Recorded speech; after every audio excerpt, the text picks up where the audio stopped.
like and what they're trying to accomplish while they're doing these movements. Alright, so again, you don't even need a tennis court. You can just do this across the court rather than don't want to get on the double sideline. And what I would want to teach them first is just the basic movements of tennis. As we know, there's always the turn. As we talk about when we turn, we talk about a unit turn. So I'll get my students to turn and just get the feeling of the arms and the turn and the legs and the rotation. And that simple move right there is what I want to establish with everyone, doesn't matter what level. If you watch Alcaraz rotate and extend and hit that forehand every single time, it's the same feel. Or Djokovic on his backhand, that left hand coming all the way through.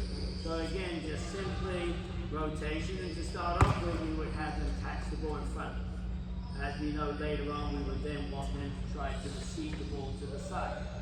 So it's just trying to get these simple moves, and obviously trying to get them to get their feet moving, and just trying to get them just a whole athletic feel of what the stroke should feel like. Because as we know, whenever we talk about someone and we give them a racket, all they think about is what is my upper body doing. And it's like, yes, you get this. Nothing to do with you want to step in. Nothing to do with, I think most hitting sports such as golf and baseball, we want to get extension. So again, with this becomes simple. The next advance would be taking the ball from the side, okay, and judging it that way. Next would be adding the split step as a swing release. And as we advance on, then we go, okay, I'm now playing open stance, okay? I am now doing a open stance transfer. And it just advances on like that. So just trying to get them comfortable. And like I said, you can, if we don't have basketballs, this can be done with a tennis ball. So you might get the extension, the rotation. I was just thinking the other day, if we have one that does the one-ing, we can get the one-ing going. We can't forget the one-ing. Because as we know, what would have happened to Sinner if Dimitrov hadn't? Right? You never know. All right. So that's the basic idea on the ground strokes. We can go into more details of when they're stepping in. A lot of kids I see step in and they pop the foot down. But you want to see the players heel toe step, transfer, okay? And really try to emphasize that tennis is a two-handed game. What happens is we have a lot of people with the dead arm, okay? But it's a two-handed game. Even if I'm playing my one-handed backhand, my left hand, two hands. When I serve, the left arm with the right arm. When I volley, okay, the hands working together. So really encourage them to work on the hands together. So that's the basic round stroke move. And again, because I didn't have too many friends growing up, I had a wall. So you can, if you're in the gym training outside, you can have them do those rotations against the wall, okay? And have them working. All right, I want you to feed this one like you're going cross court. Give me an open stance backhand, depending on what level you're working. I want you to drop it short. I want you to step up. I want you to step through. So there's a lot of stuff. Like I said, this day for 3 hours went through this amazing up high and all the footwork. It was quite incredible at the level that she took the simple, here's a basketball, work on your footwork for tennis. And it was great. So the next athletic move we're going to talk about is my favorite, the volley.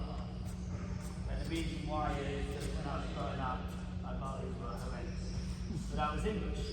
And I played all my tournaments growing up on the worst grass courts you can imagine. We used to play on the outskirts of a cricket pitch. Okay? And so if you didn't come in and take that ball out of the air, the ball would just go and be like, alright? So it did encourage us to volley, it didn't put me too much. What's up? Cricket? Oh no. That sounds like a sport. No, no. But again, looking back, when I started tennis, about 7, 8, when I was 9, 10, I was on the middle school cricket team. I was on the middle school rugby team. I was on the middle school soccer team. And then going into tennis was comfortable. Oh, I got a moving muscle. Okay. Right from soccer. You had a catch and you had to throw. You needed me to tackle someone, I could. You know, you never know, bad ankle, right? You know, so these days it's not. It's like you know that they've been on the computers, whatever they do. It's like, and so again, taking the hands first. Alright, Don, if I can borrow you again. And then the next thing is the volley. Okay? And again, it sounds very simple, but again, just tossing the ball back and forth with your student, having them obviously to start off with just catching and getting again the arms away, because what will happen is this will happen, and then it hits them, and then and then you get them. Okay, well again, tennis, again arms out, so it starts off like this, and then you advance it on with a step and a catch, a step and a catch, and so it's like this is simple, and this is how you want to be volleying. As you catch the ball, you want to step. As you catch, your hand stays there. So when you volley, your strings stay there. Okay? And so you deal with that foundation. So what is a volley? Well, a volley is a simple turn and a catch. When I say simple, I don't use the word easy. Simple. If you ever watched Roger Federer play, the game is very simple. Not easy. But those who do it so well make it very simple. And so there's another activity that you can do. Okay? You can get to the advanced point where you have someone over here working their core rotations and the other one catching, tossing it back, core rotations, catching, tossing it back. And so one's working on their athletic moves, ground strokes, core rotation, and the other one's working on the step and catch for their lungs. Again, activities that can be done. Rain days, okay, you have 8 kids on a court, each take a little section, work with each other. If you got a wall, send them to the wall. Okay, and so that is the foundation we'll be looking for whenever I'm working with a kid. You know, I might have a good kid. Go like your volleys, and then we go back into the tossing and catching. I'll do exactly the same thing with the racket. Replace your hand with the racket face. Now my next one is the serve. Okay? And so this one is always interesting to teach a 12, 13, 14-year-old how to throw. Because I've seen some doozies. Okay? Alright, it's okay. Alright? But again, imagine that them trying to teach them to serve and that's their throw. Okay? And so it will be just getting into the idea, number one, it's a two-handed sport. The left hand and right hand work together and just start off nice and easy with the feeling of being able to release something above someone's head, which is not always easy to do. A lot of people are comfortable down here, that anytime you take them to have to function above their head, it becomes a little bit more challenging. So again, left arm, right arm, and just work with that motion, okay? And then I had a little conversation with myself, which I often do about 4 o'clock in the morning when my puppies wake me up. And I was like, trophy position. Because when I grew up, we never got a trophy. We either got a medal, okay, or a cup. And I went, Wimbledon, okay?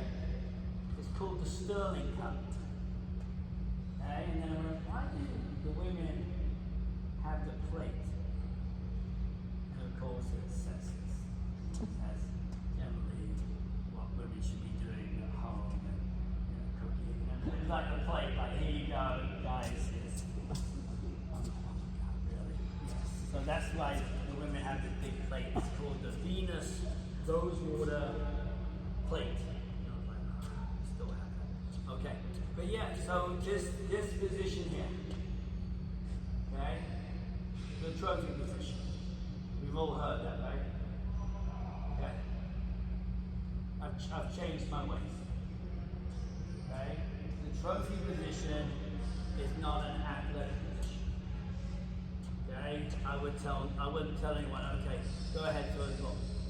Because I wouldn't throw the ball. Someone wanted me to throw the ball. But I was going to throw, where would my arm be? Back here, right? That's where I would throw. Then I figured out, what about overheads? Well, it makes sense on overheads. We have less time, right? So we get into that trophy position. Okay? Right? Okay. But on the serve, I've gotten away from, let's get into the trophy position. I've now got into, when I toss the ball up, I want my arm to be in the scoring position. I'm looking at Sinner. Where's Sinner's arm? When he tosses the ball. Down here. Federer, where was Federer? Federer's about here. Osaka. Serena. John Isner. No great server gets in the trophy position. I mean, it gets there, but you don't see it because it's gone, right? And so now I'm encouraging my kids when they practice their tasks, they really work on getting that arm back into the throwing position. Because I like for them to practice after they've done their throw, to work on their toss and their throw. Keeping that non-throwing arm up, boom, right down back in my hand. Gets to the highest position, over it goes. So it's a nice rhythm serve. Toss, throw. Trying to get out of the toss, trophy position, throw. And so I generally change my ways by what I see on the TV. So I do a lot with the kids in that athletically when it comes to the serve. So my progression with the serve, I do with the kids is if they're at a certain age, I have a throw. Now you're going to toss and catch. Now you're going to toss and throw. Once they can accomplish that, then I get them into hitting and using the racket. Okay? Matt Moses, does that answer your question you and I were talking about?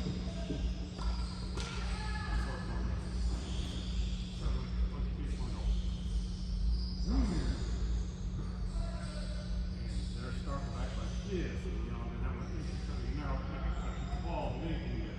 Because that's 1 o'clock, 11 o'clock. It's like, they're going to throw that sucker 2:30, and you can't see it. So, they pick your play back, have the time to get it out here. Well, the thing is if you ask them to throw a ball, would they stand like this to throw a ball? No, but they don't call it Okay? And so if they were trying to toss the ball here, I mean, it's just, you got to simplify. Obviously, we have the exceptions of the great John McEnroe. They do strange things, but basically, as instructors and coaches, coaches, we want to simplify as much as we can. To put the racket on it, throw the thing. Yeah, so that would be the progression.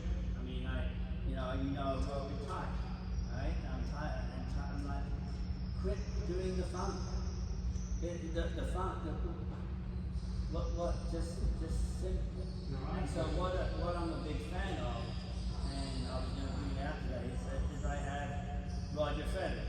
He's tossed, okay, where his arm is, okay, where he's going up, when he's hitting, when he's finishing, and all the way through.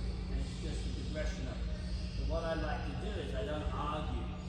I go on the thing and I'm not very good, but I'll snap the chart down. And then I'll have someone print it up. And I'll put it up on the windows. And I go, this is the best server that's ever played. Look how simple it is. Okay? This is the preparation Runa does on his forehand. Okay? The ball's bouncing here, where's his backhand? Okay? This is the position I want you in every time. Okay? So what I do is I just take pictures of all the great players and go, okay, here's Venus's backhand. She drops it straight down. If you want to drop your back straight down, that's fine. You want to bring it back up, that's fine. But we're not doing this. We're not going to look like we're going to chop from the center. Okay, so again, I don't argue with it. I show them pictures. So here's Roger Federer's contact point on his volley. It's like out there. And yours is back here. That's the nice thing about having the fun where you go, okay, here's your contact point. And so there's no argument. So just up here, I can go through success rate today.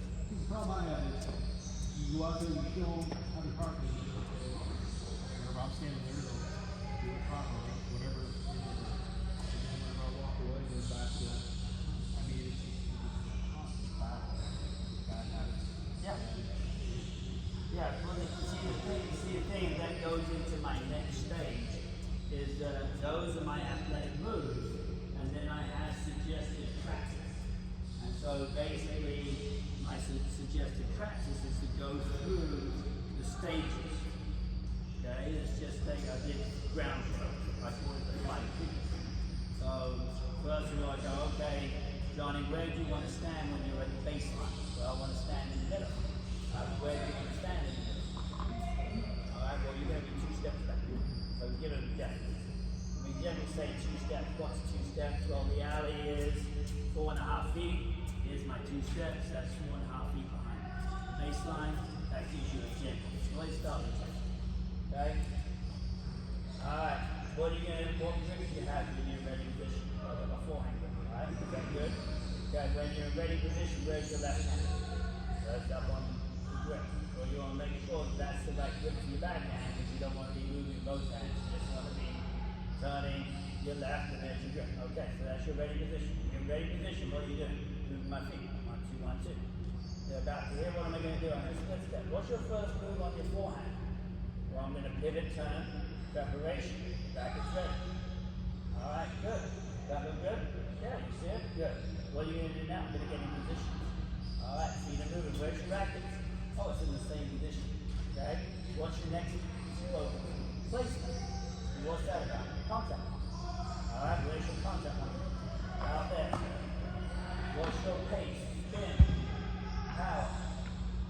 And then obviously when you finish, you want to be balanced with your toes. So I have preparation, positioning, placement with pace, and my toes.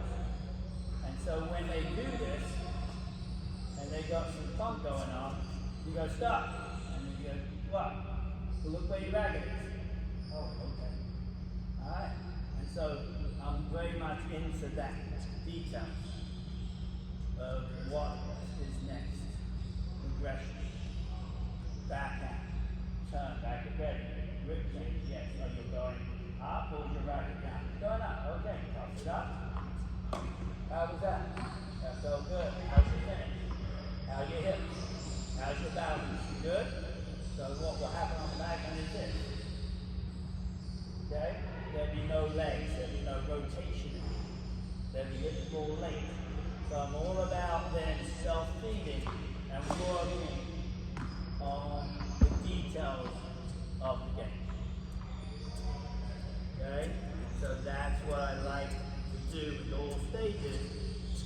then become a student of the game.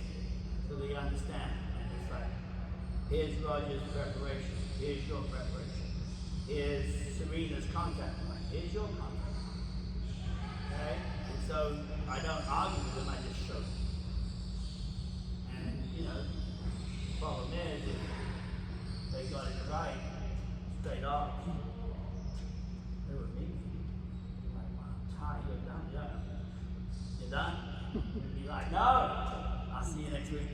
We've got work to do.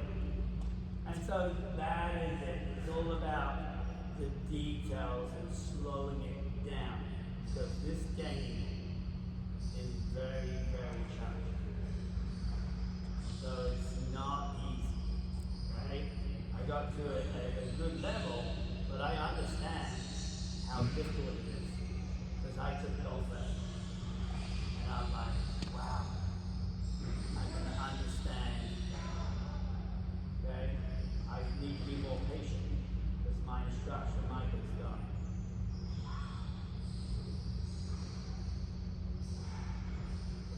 Alright, so again, that was always nice for me to try and just people and go, I'm not good at this. If I was to do this, I would have to dedicate time and effort. And so tennis is, you've got to be patient with our students because if they ain't young athletic foundation, this is the worst sport to get into. The worst.